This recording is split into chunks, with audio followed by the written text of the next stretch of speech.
So we're narrative therapists. We've been doing narrative since before it had a name. And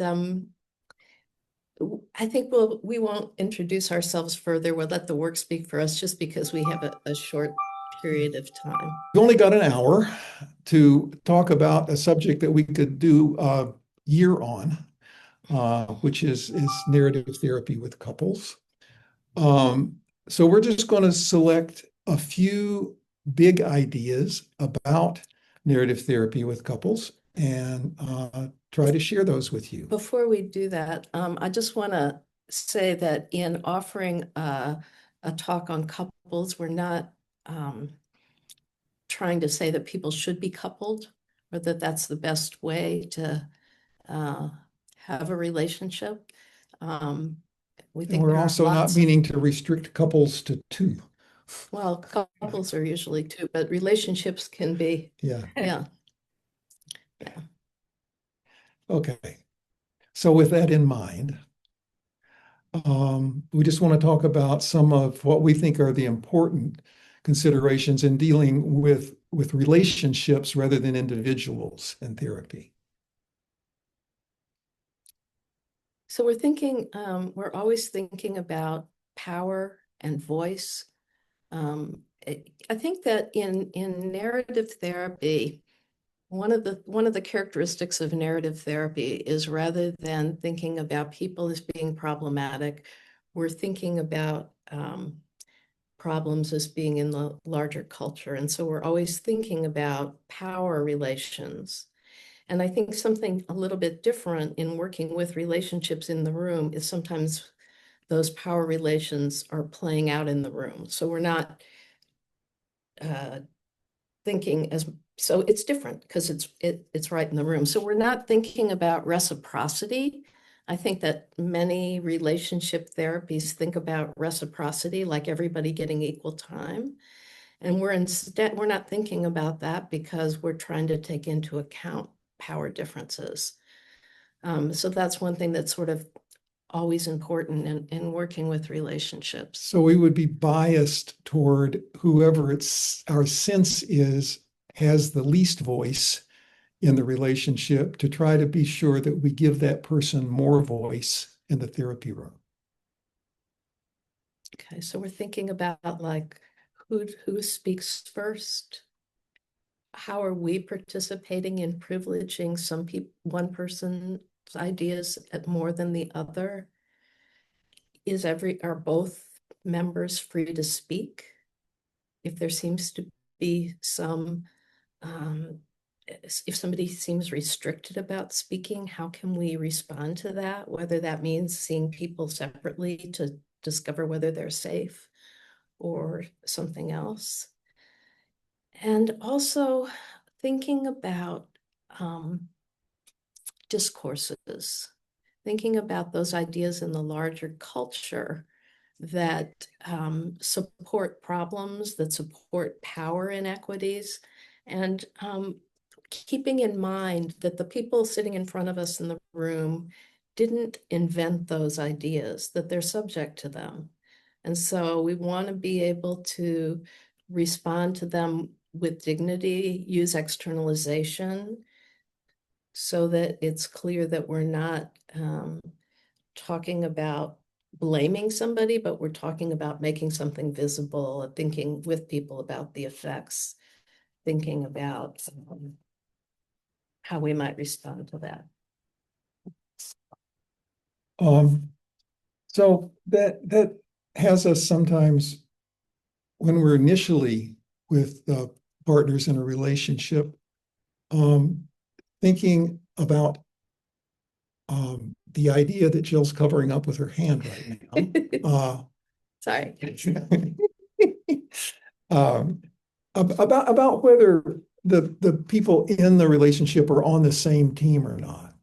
But before we do that, the reason I was covering the paper is there was like, first of all, I feel like we just sort of did this deep dive into this, instead of like getting there because of the time constraint. So I'm going to like try to slow us down a little bit just because it feels like we're racing. Good. Okay. I'm usually the one that does that. Yeah. But secondly, the idea, the taken for granted ideas in the culture that we're talking about, um, are often referred to as discourses. Discourses are not bad. We wouldn't know how to do things if we didn't make these kinds of generalizations, but they become invisible. And so when they're creating these power inequities, we want to make them visible. But before we move beyond talking about just this idea of discourses, I think particularly when we're thinking about relationships, besides those kinds of power differences, we really want to think about, are there idealized images that people are trying to live up to? Do people have an idealized notion of what a role should be in a relationship? Are there uh, gender discourses? Are there idealized pictures of what a couple should be like? Jill, many, many, many years ago, was working with somebody whose relationship had fallen apart. And he said, she was my baseball card. I don't know what went wrong. And Jill said, what do you mean baseball card? And he says, well, you get the picture of the baseball player on the front. It comes in the bubblegum packages, and on the back, it's got all the statistics about what that person's skills are and about what their batting average is and everything. And she fit that perfectly. But the relationship didn't But we work. didn't have anything to talk about, he Yeah, said. yeah. Yeah. So that's what we're talking about in terms of idealized images. It is this notion of and sometimes the idealized images and the discourses come together, like this discourse about people have to be everything to each other. And if your partner is not everything for you and doesn't fully complete you, then it's a failed relationship. Yeah. We slowed down enough now? Yeah, I feel better. Okay, good. Um, so what we're not going to get into in a lot of detail, which may disappoint some of you that are here, but we're not going to talk about highly conflictual relationships today. That's mainly what you need to do when you're working with highly conflictual relationships is slow things way down and work to keep safety and security and just basic respect on the table, but that takes a lot of work and a lot of skill and a lot of experience. But if people are on the same team rather than in highly conflict, that's a different way of structuring the relationship. And we're trying to get people on the same team. And one of the ways we do that is through externalization. So if we are talking about what's the problem in the marriage, in the relationship, excuse me, uh, then we want to locate that problem not in the other partner, but in some societal discourse or idealized image or some pressure that's coming from the larger culture.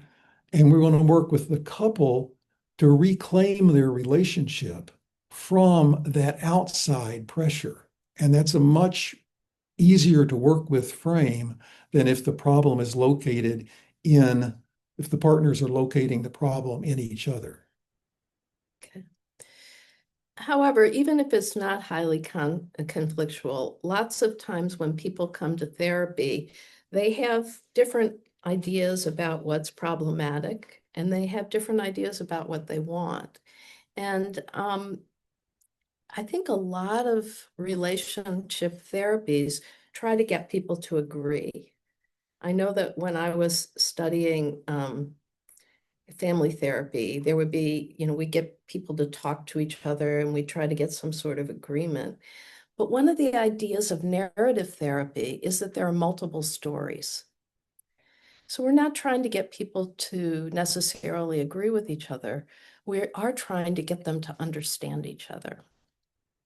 So in order to do that, we're interested in creating a kind of structure where people hear each other. So we think about that as a witnessing structure where people can witness each other's stories. And so often after we've gotten to know people a little bit, we have a sense of that we can begin talking about some of the things they're there to talk about. We might just start talking to one person and referring to the other person, then the third person. And sometimes, and the reason we're doing that is to create a little distance, create a situation where that other person can listen instead of feeling like they have to respond. And sometimes we can just do that and people will go with it. And we talk to one person for a while, and then we look at the other person and we ask them a question. It's really important what question we ask, because if we say, "What were you thinking while your partner was talking?" they're likely to tell you how their partner was wrong and really something else was the problem. So it's really important that we ask a question that invites them to say something about what they understood that the partner was saying.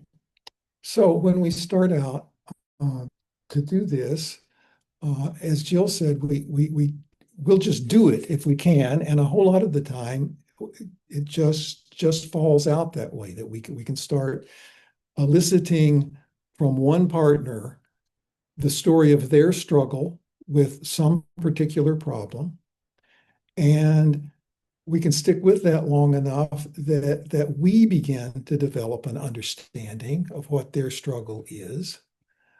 And we do that in a way that's non-blaming enough and interesting enough that the partner we're not talking to just listens and learns some new stuff maybe as they're listening, begins to develop a different understanding of their partner's struggle. Now, at other times it takes quite a while to work into this. So sometimes if the person is responding, the person we want to be listening in a witnessing position, if they're interrupting or responding, we say something like, "Is it okay if we talk in a different way?" What I'd like to do is talk to your partner for a while and then ask you what you're understanding. I'm going to ask your partner to listen to you, just like I'm asking you to listen to your partner. Is that okay? So sometimes we're more explicit and try to get agreement about it. And a good bit of the time in the first session or two, we have to be stopping a lot and switching back and forth and explaining and might maybe even saying directly it. I had the sense that rather than listening, you were sort of preparing your next argument. It would is there something you need me to understand about that argument before we can go on here, or that kind of And negotiation? sometimes I say really explicitly, "I know that you have different stories about this, and I'm interested in hearing all of them." So that people don't feel like because we're giving attention to one story, that means that we believe it and disbelieve everything else. So it takes various levels of setting that up, but that's a primary structure that we use. Or a way we kind of stole from Michael White about that is if people really keep collapsing back into arguments a lot, we might say, is this an illustration of what you're here to get over? And they'll say, yeah, I guess it is. Okay, I got it. I've seen it. Now, is it okay if I interrupt when that comes in? Because that's what we're here to get away from. Okay, the other thing that's important in using this structure is to make sure that even though you're talking to one person, that you're watching the other person. Because sometimes the other person, you can tell by nonverbals that they really aren't paying attention. And so at that point, we need to stop and renegotiate. Is there something important for you to say before you can listen? Or it seems like something's really distressing. Do we need to talk about that first? So if you're only paying attention, I've actually seen in live supervision, like a partner who's supposed to be in a witnessing position, getting out their phone and scrolling. That's not a good sign that they're really hearing their partner's story. So we want to be paying attention to that and responding to that as well. The other thing that I think Jill mentioned briefly is that we don't expect that people have to have the same story or to be struggling with the same problem. So we are wanting people to understand their partner's problem, and we believe that when this understanding, this mutual understanding of each other's struggle in the marriage, the relationship. See, that's a discourse that just grabs me in the middle of talking. And but when there's we're working toward mutual understanding, that's the main thing we need to get, and then people can go on with their lives once they understand each other's struggle more. They can help each other out in their mutual struggles rather than be in conflict about it. Okay. Um, I'm not sure. I mean, there are a lot of people here, so it makes it, and we don't know most of you, so we don't know if you have had experience with all this. The other thing, though, we wanted to mention is externalizing and being really clear that we think people have relationships with problems. We think problems can get between people. Um, and we want to be careful about using externalizing language. Um, so that people feel like it's a context where they're being supported rather than judged, and because it shapes what we're seeing and understanding, and we hope it'll shape the understanding people take away with them from outside of our conversations. So that's some general ideas that we wanted to get on the table. We hope to illustrate at least a few of these by just going through a transcript with you and probably stopping at moments in the transcript of just a brief portion of a therapy session with a couple. And we hope we can get two of you to role play, to just read the voices. And we're going to put it up in a PowerPoint. And it would be nice if we had two people who would just read the script with us. And you can be thinking about that while Jill tells you just a little bit about this couple and their situation. Okay. So this is about, I think this is the third session with Gina and Marcus. And Gina has talked about feeling unsupported. That it's a fairly new relationship. I mean, maybe you wouldn't think of it as new. I think they've been together maybe a year and a half.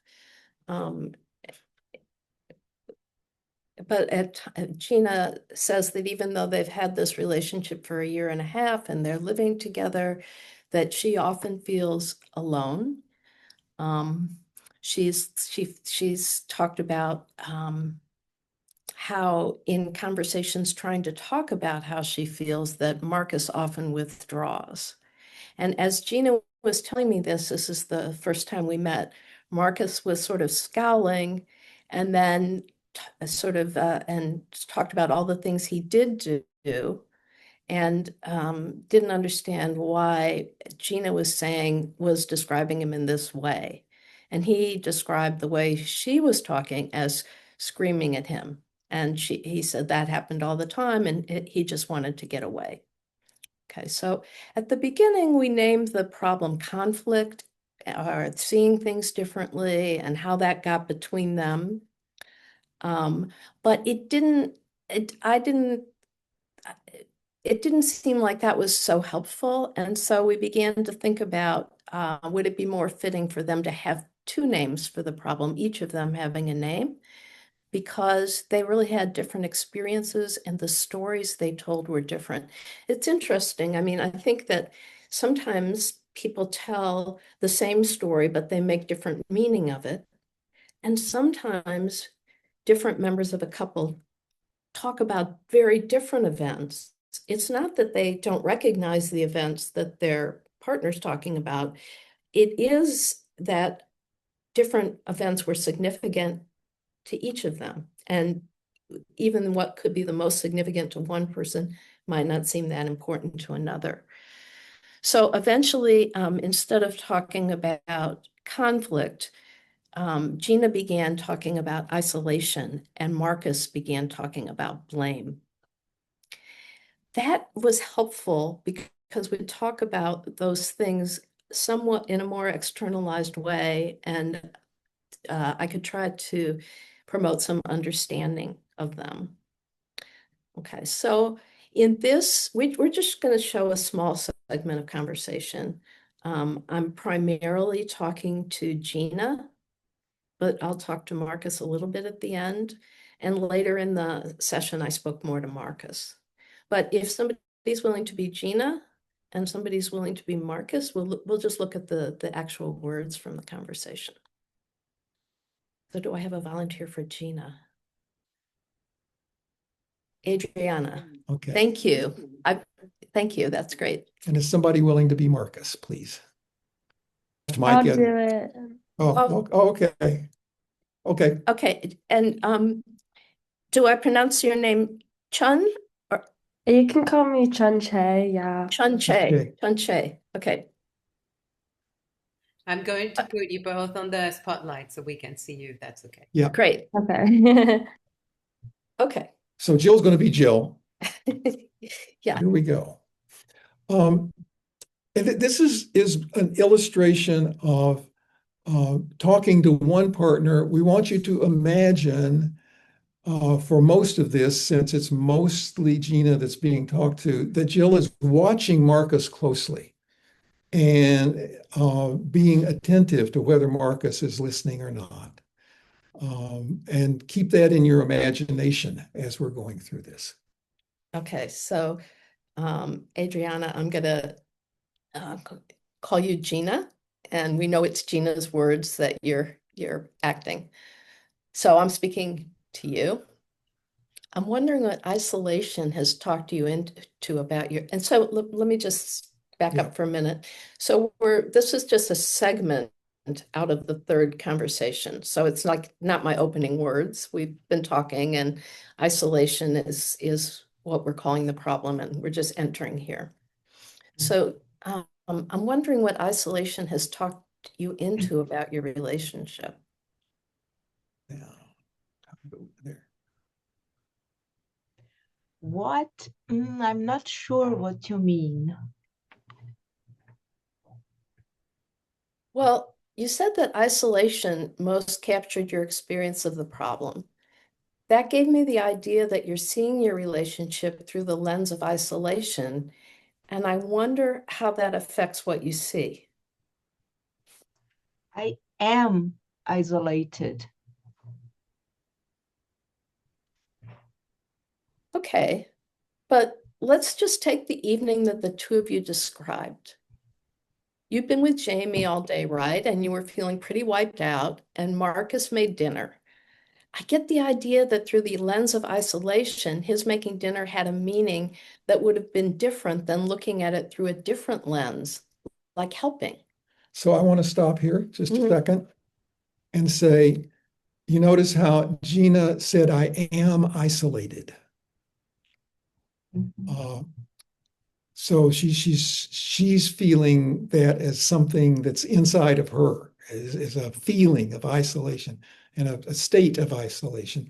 But Jill, when she's talking back, says, you get the idea that through the lens of isolation, his making dinner had a meaning. And she's offering this as a way of viewing what's going on as Gina's not isolated, but she's seeing the relationship through the lens of isolation. And that's a different idea. Mm-hmm. So I'm I'm saying I get the idea through this lens. His making dinner had a meaning that would have been different than looking at it through a different lens, like helping. Mhm. And He had to eat too. of course, and I'm not suggesting that helping is the right lens. Actually, I don't like that idea of helping. I'm like falling into a gender discourse by calling it helping when he does it. That's an aside there, but that's what I said at the time. I am suggesting that we see things through lenses, and I wonder what the effect is of seeing through the lens of isolation. What does it get you to see? I guess it gets me to notice all the times that I am doing things on my own. Does it get you to pay particular attention to anything that Marcus does?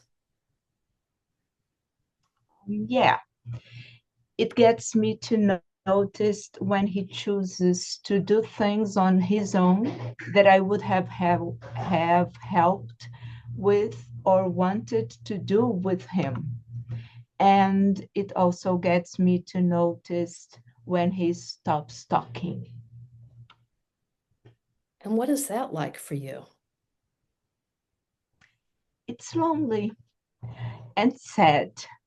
And sometimes I'm really angry too. Hmm. So, what has it got you thinking about the relationship?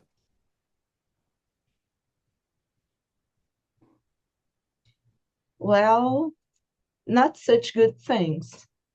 That I'm going to have to take care of most things myself. Hmm.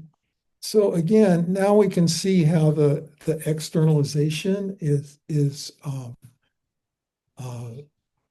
setting up a different relationship with the problem. Jill says, so what has it got you thinking about the relationship? That's not Gina's thoughts now. That's this imp or demon or whatever it is of this lens of isolation that's whispering in her ear things like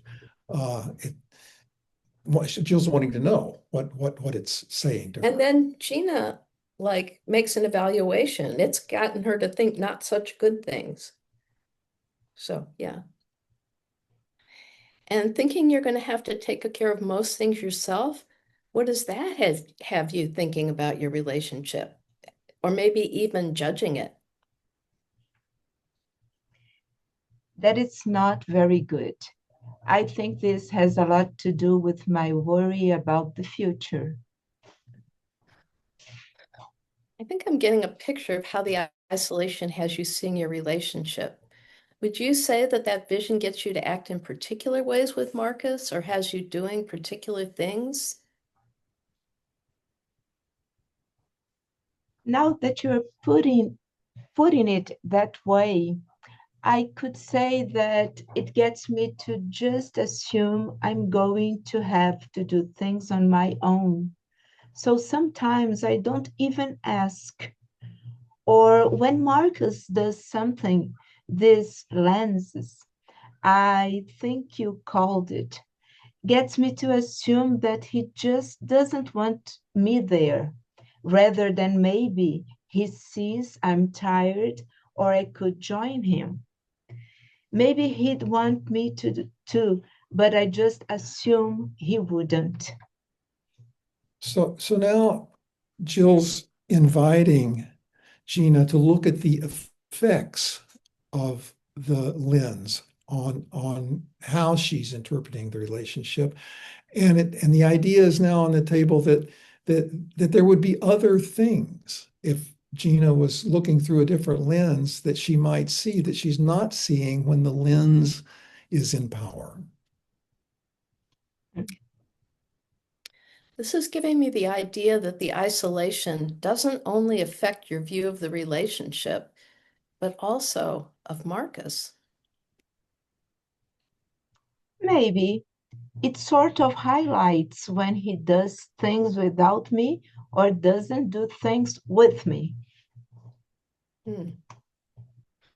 And what does it have you thinking about him at those times? That he doesn't really like me or want to be with me. Okay, so up to this point, it's been pretty much an externalizing conversation about the effects of isolation. And I think now I'm beginning to see a gap because there's this uncertainty Gina's expressed by maybe. So I'm looking for a gap to be able to see through this problem story about the isolation to see if there's something else. So I say, do you think there might be other ways of seeing his doing things on his own? That's really been sort of brought up in a tentative way. So now I'm seeing if we can go there. There might be. Okay, so that's pretty tentative. So I'm not going to push it. And instead, I'm going to go back to deconstructing. So, all right, what experiences have you had or what have you witnessed that has you seeing relationships in this light? Well, let me ask you something else first. Is there a picture of relationships that you're comparing yours to? I just want to comment here that when people are first trying to learn narrative therapy and ask narrative questions, sometimes this perfectionism takes over and they think they have to ask beautifully formed questions all the time. You mean that wasn't beautiful? And what I'm talking about is your freedom to revise on the fly. That you probably saw something that sort of let you know that the place you'd started wasn't going down really clear Yeah. with Gina. So you switched horses in the middle of the stream and ask a different question. Yeah. Okay, so is there a picture of relationships that you're comparing yours to? Idealized image. Yeah. I guess a picture of togetherness, of doing things together, both projects around the house and family things, fun things, just doing things together. Okay. So now I'm thinking about like, okay, we have this idealized image, and I want to make sure that it's clear that this isn't something that Gina invented. I want to locate it outside of Gina. So okay, and where does this picture come from? I don't know, maybe movies and TV. My parents didn't have it, but they, they didn't have a great relationship.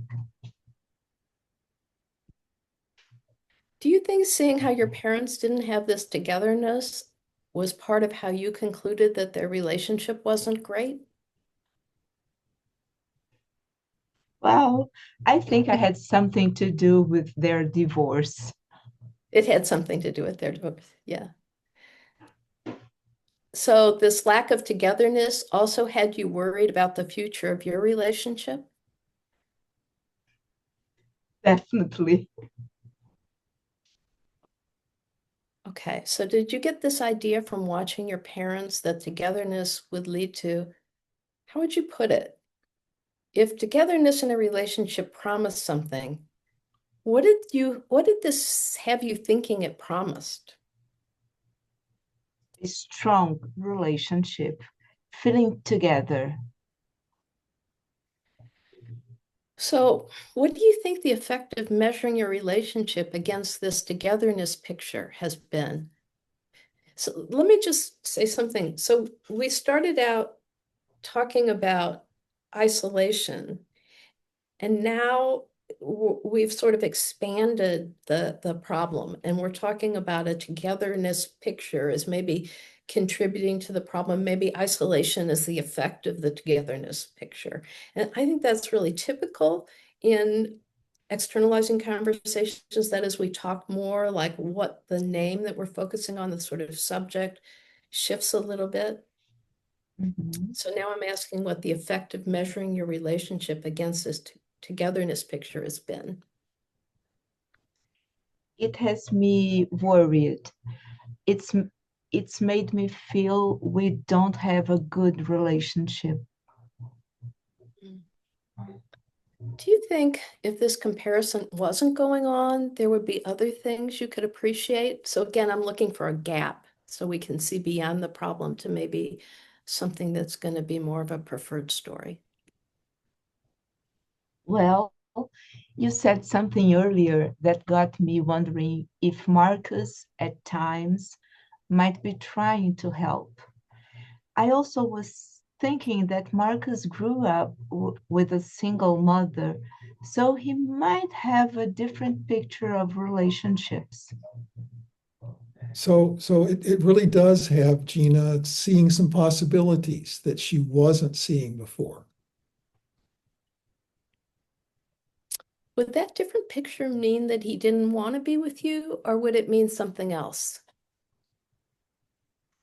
Probably something else. Um, Maybe more comfort in doing things on his own. And then, I mean, Marcus had nods there, so that's important for me to notice. And also, I think Gina notices it. Is that important to recognize that at times Marcus might have experienced comfort in doing things on his own rather than not wanting to be with you? Yes, but I would still like to do more together. Hmm. And then, Marcus, you've got a line. oh, you're muted. 1 second. Oh, can I say something? Sure. I'm good with doing things together. I'm comfortable with that. But sometimes it's just practical for one of us to hang out with Jamie while the other goes to a meeting, or one of us gets him ready for bed while the other one does dishes. It isn't about being alone, it's about getting everything done. Okay, and let me just say, so Jamie was Gina's child from an earlier relationship. Okay, so, okay, and And it's not like I don't want to do things together, it's just not the only factor. okay, well, I'm certainly not suggesting that you shouldn't do things together. I'm just wondering if you think that comparing your relationship to a togetherness image is useful or not, even in promoting doing things together. Yeah, it probably doesn't help. It probably just makes me feel bad. So, Marcus, did you know about the part this togetherness image played? No, it makes sense. I like togetherness too, just not as the only thing or all the time. Okay, Gina said that she thought the togetherness, like in this idealized image, would bring a stronger relationship feeling together. Do you think it's done that? We had some great times being together, but the idea that we have to do that all the time doesn't bring us together. It causes conflict. Yeah, so togetherness is great sometimes. So you agree with Gina. So Gina, do you think that recognizing that this image is not always helpful makes more room for the two of you to decide when to do things together? Yeah, I guess so. But I'm a little worried Marcus might just use it to never want to do things together. Hmm. He said he likes doing things together. Did you know that? Not so much, but he used to. Okay, so would it be a good idea if we talk about the togetherness you both liked, how it used to be, and what else there might be room for? Okay.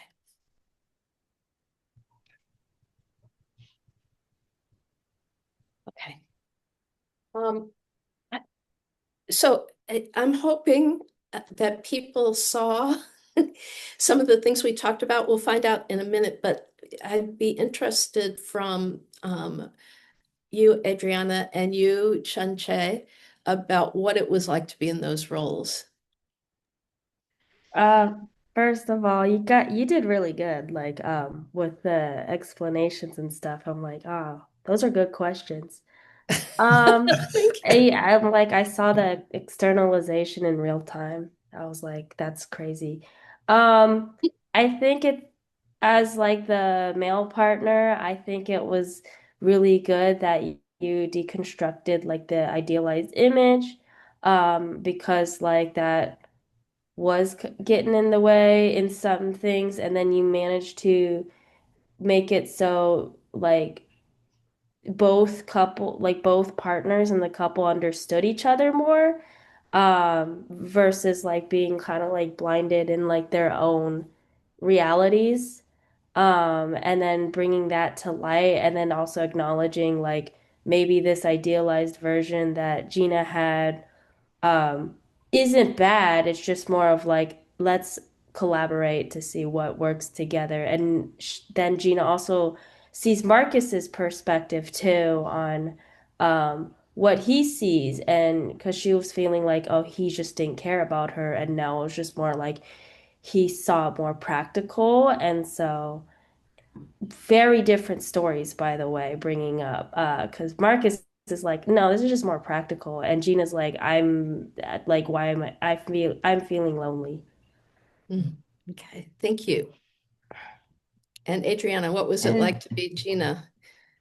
well, it was very interesting to see how you helped the idea of having lenses um, helped Gina to think about this taken for granted that couple being together all the time is what it has to be. And when Marcus um, said that things are more complex than just these events, um, I think Gina had the chance to think a little bit more about this complexity that uh, is involved in couple relationships. So Yeah, it was really nice to see how this can go from within the conversation. So yeah, thank you. thank you. Okay, And so sorry for my Spanglish. you did This is great. Portuguese. this is a series for Spanglish, so there's no need for apologies. Yeah, thank you. Thank both of you. We apologize for our lack of Spanish, you know. Yeah, thank you. I don't know. Jill and Jean, thank you so very much. I appreciate for you everything that you shared with us in 1 hour. That was quite extraordinary. And I appreciate everybody who joined us. We will be sharing the recording online, so I will let you know.